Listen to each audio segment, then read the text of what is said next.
कहीं को दिल बाटे सीने के भितरिया वो दिल लागल बा तोरे से कहीं को दिल बाटे सीने के भितरिया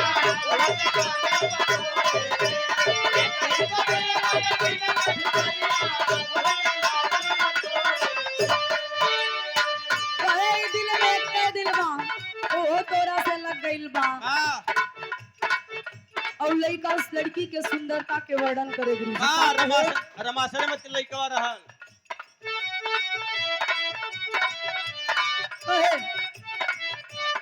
हो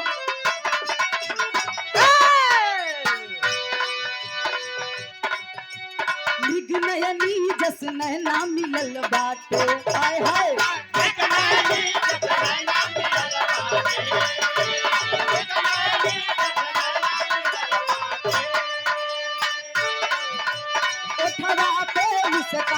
खिलल बाटे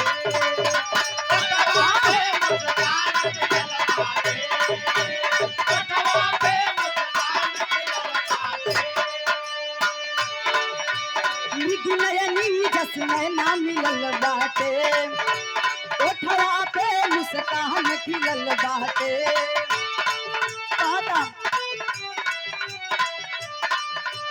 तोरे पर मधु के गगरिया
ये सखी घर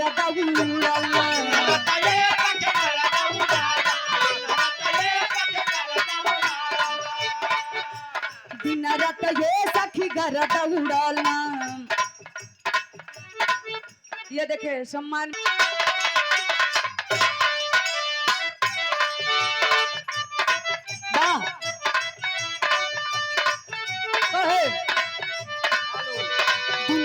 ये सखी घर दौड़ना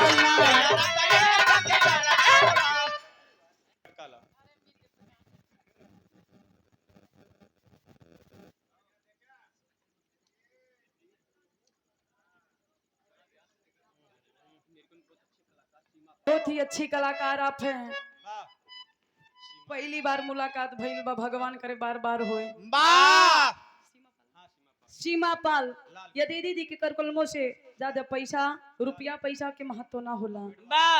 अगर कलाकार के सम्मान कर दी भैया तो सबसे बड़ा धन है बा। हजारों हजार रुपया के आशीर्वाद प्रणाम बा। मालिक करे हर मोड़ पे आपके तरक्की मिले और समाज में सम्मान बनल रहे।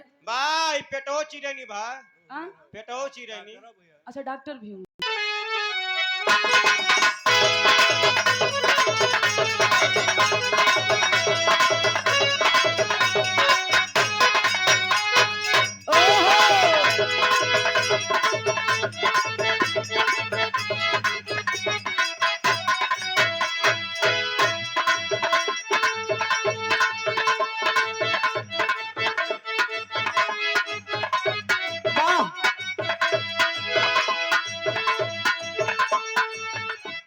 जवन चलता हो गड़बड़ रहा पूर कैदा।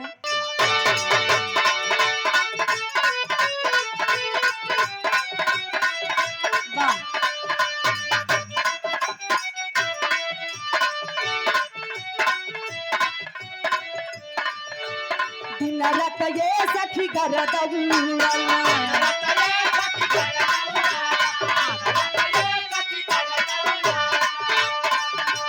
मना जोग ये सखी मरद मिलला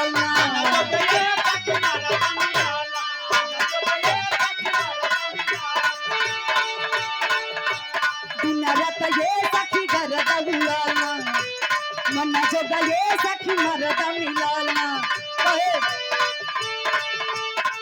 वाह कह दिया घुंघटाई में कैलस बिहाने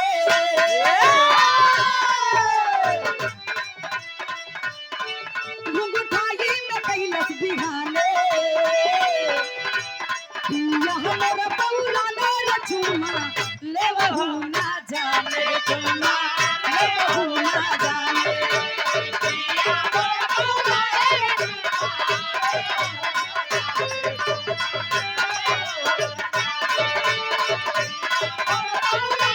जियो